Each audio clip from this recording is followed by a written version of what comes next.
all I'm hearing are a bunch of excuses, man. Why'd you be scared to touch knives? Because I was afraid I was gonna murder somebody with it. Literally. Protect yourselves from crack cocaine. Honestly, I'm getting back in that routine. The first 4, 5, 6 orders, and it like destroyed his life. Dude, these got delivered on.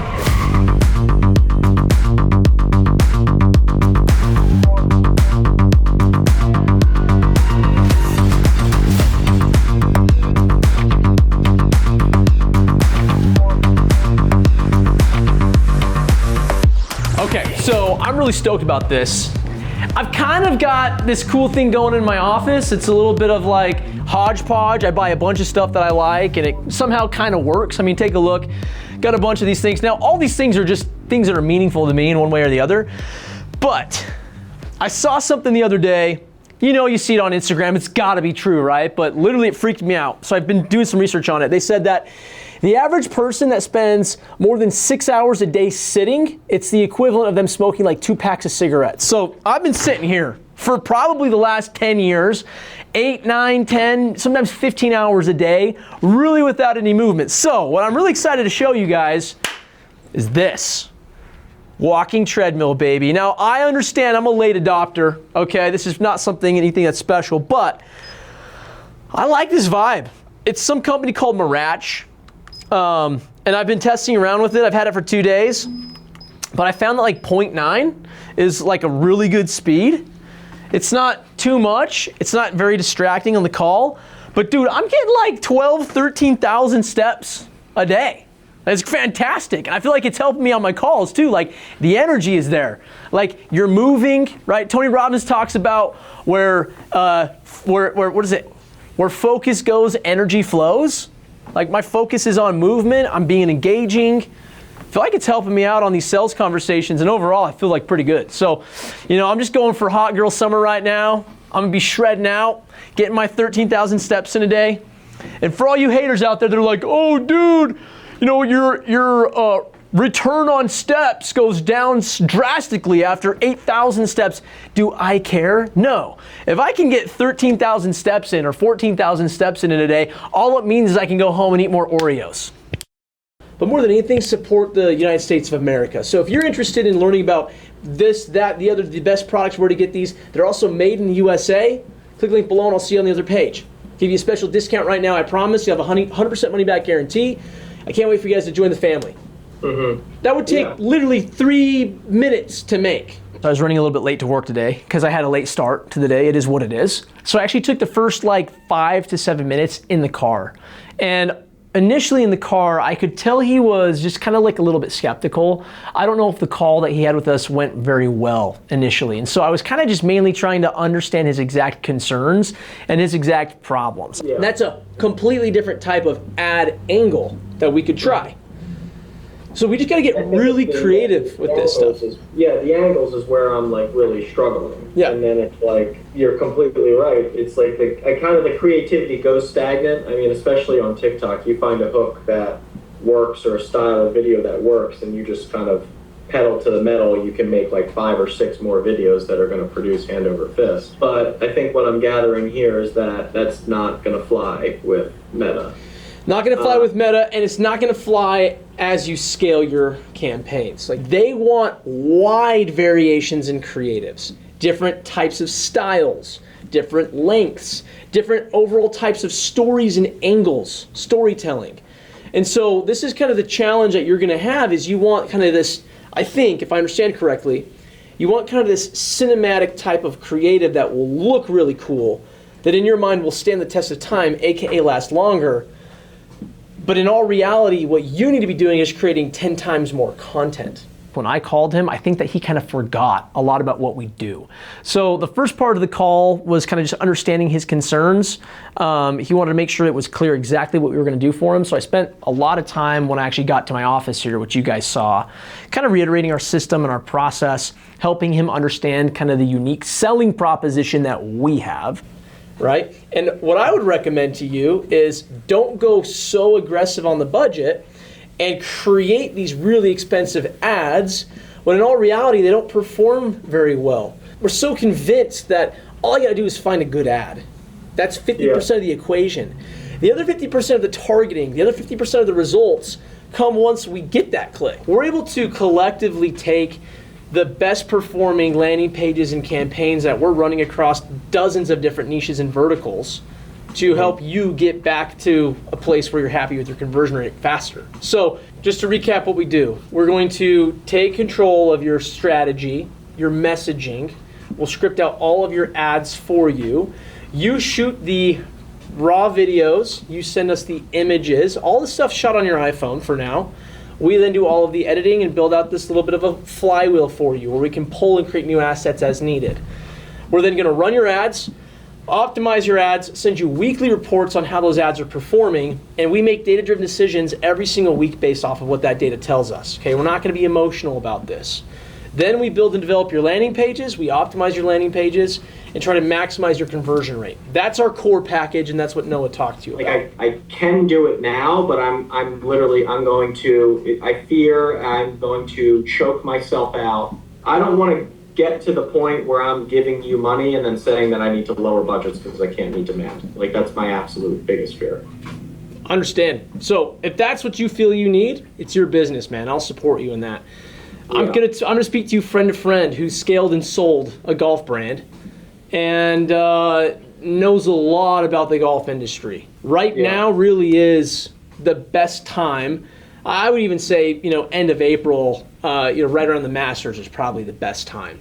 But right now, until kind of the middle of the late summer is where we really want to be scaling your brand and your products. And in terms of, I don't want to have this worst fear come to happen. If that happens, that's actually a great thing. That's kind of the goal. Yeah, I completely agree. Like, I want that to be the goal too, but it's more like now you're crushing it. I need to find the cash to put into more printers, put into more material. Like, I can't buy more printers now because I can't sell any more than I can right now. Yeah. So guess what? We pre-order.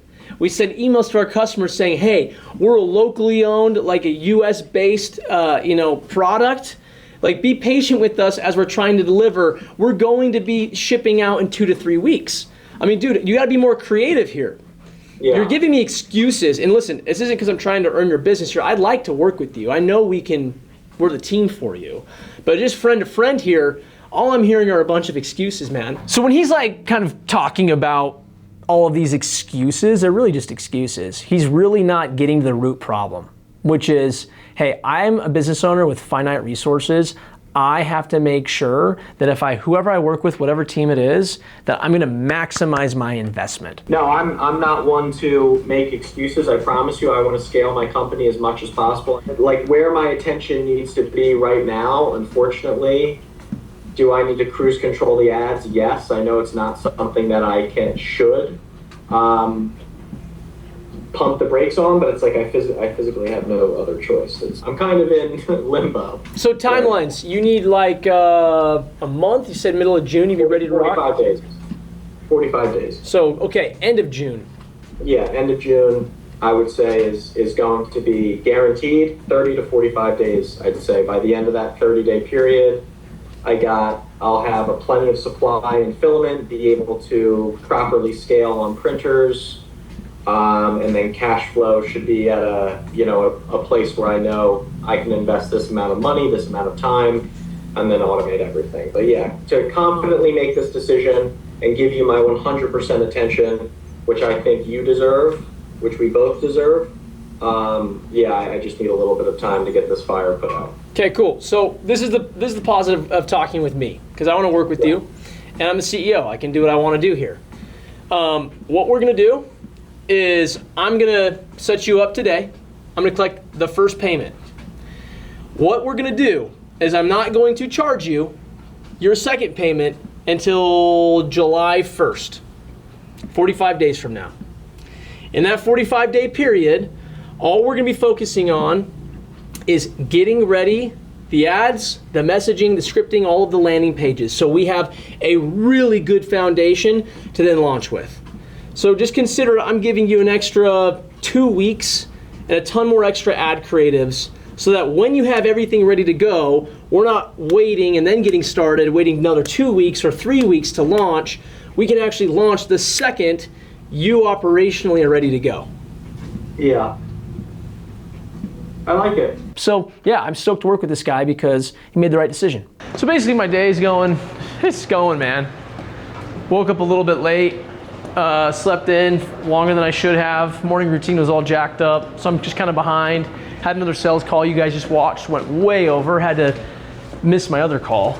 And then right now, I've got like 5 minutes. I gotta find, we're on the hunt for some Red Bulls that have just gone missing.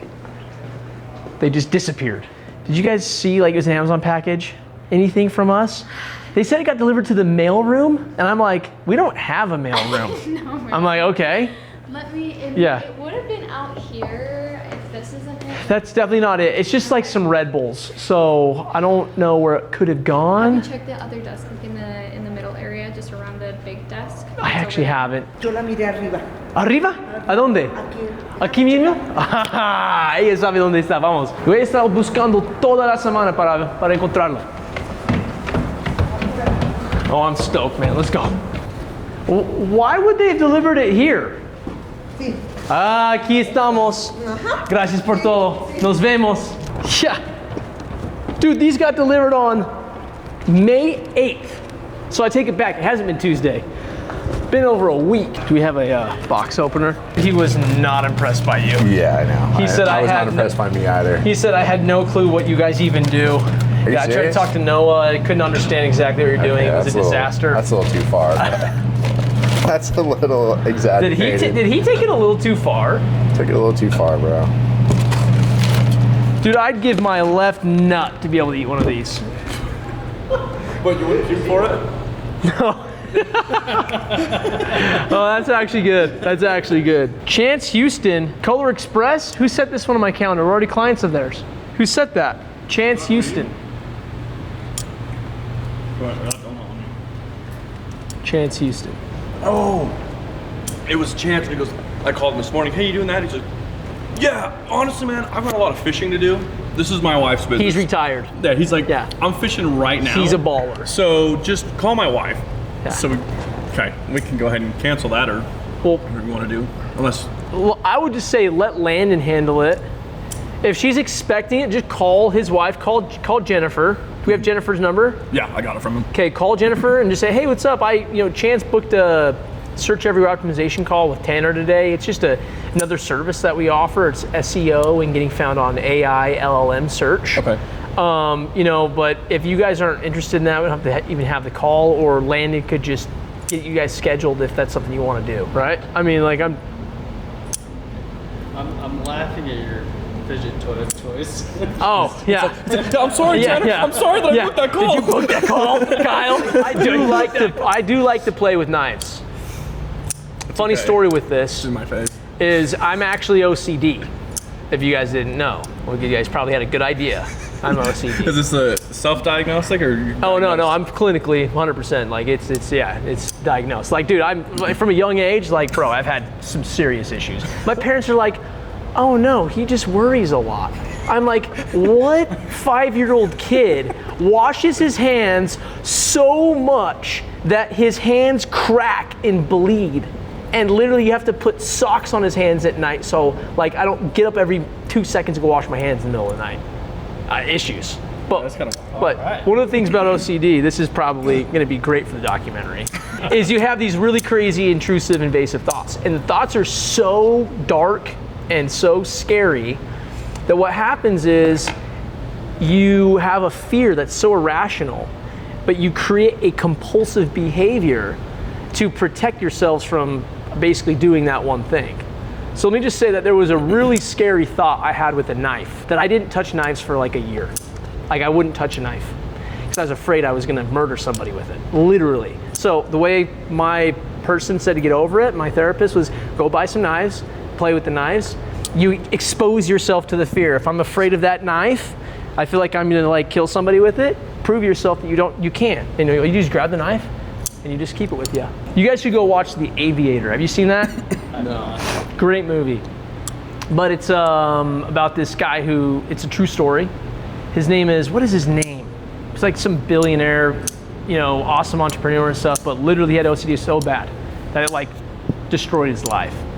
Look up who the aviator was after. What's the guy's name? Howard Hughes. Howard Hughes. Howard Hughes. So it's about this guy named Howard Hughes, okay? Now Howard Hughes was so terrified of germs that he literally locked himself in his house and would keep his hands inside of tissue boxes. Wouldn't touch anything. But then simultaneously he would go like fly in a plane to break like a plane speed record and come so close to dying. He like crashed his plane like multiple times. Like, That's weird. it's like, doesn't make sense, right? Like rationalize that. Like you're so afraid of getting sick and dying, like the chances of that happening are so much slimmer than you getting in an airplane and like going down in a ball of flames. That's the thing about OCD, it doesn't make sense. Yeah. So why would you be scared to touch knives and you wouldn't be scared to shoot guns? One thing that I've stopped doing, and I think it's a result, my business partner bought me one of these Remarkables. I like it a lot. I've had this Remarkable for, what is it, like probably 2 years now, and it's fantastic, and I use it a ton. But before I got the Remarkable, I used to just get these Luke Term 1917 A5 squared notebooks. And what I would do in these is I would write the date, and I would put down all of the things on my calendar, all of the to-dos right here. And I write out my goals that I have for basically the entire quarter right here. But dude, it just reinforces it right here. Essentially every day when I come into the office, planning my days out. And I feel like it's just an absolute productivity hack. Absolutely, you know, for me, something that is super helpful. With it being a physical pen and you like get to cross it off, you get to mark it off, like the satisfaction of seeing that red line through something, dude, I don't know, it's like crack cocaine for me. So honestly, I'm getting back in that routine, and I think it's something that every one of you should try. You know what to do on this one, right? Like, starting out with a new e-com product like this is gonna be really tough. Like, apparel, footwear, I mean, we're coming into one of the most competitive spaces. So if he's not down to spend, and best case scenario, break even for his first couple hundred orders, probably not going to be a good fit. Okay. Because dude, like, you're not going to go print and make $100,000 a month in profit on some boots. Yeah. So it's going to be a grind the first 4, 5, 6 orders. Okay. Like he's not going to be paying himself money. He's going to be putting it back into his business, putting it back into inventory. So how serious is he about scaling this thing? Because it's going to be freaking hard right now. Should I just tell him it's easy and close it? Sure, you can do that too. Dude, it's so easy. If you're not doing $1 million a month by next month, like, you suck. Overall, today was a good day.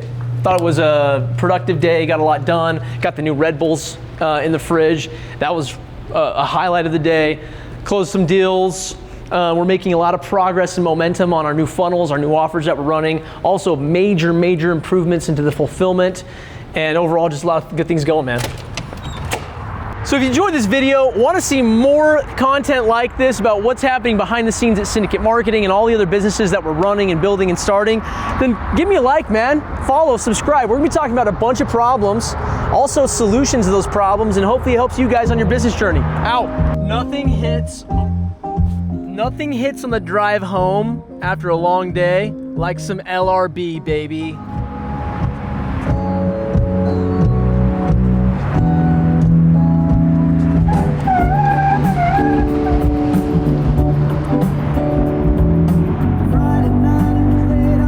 You home, I looked down to the gate and I was dreaming of the night. Wouldn't turn out right. That'd be kind of a funny outro. I was like singing and I've got a terrible voice. Kind of be funny.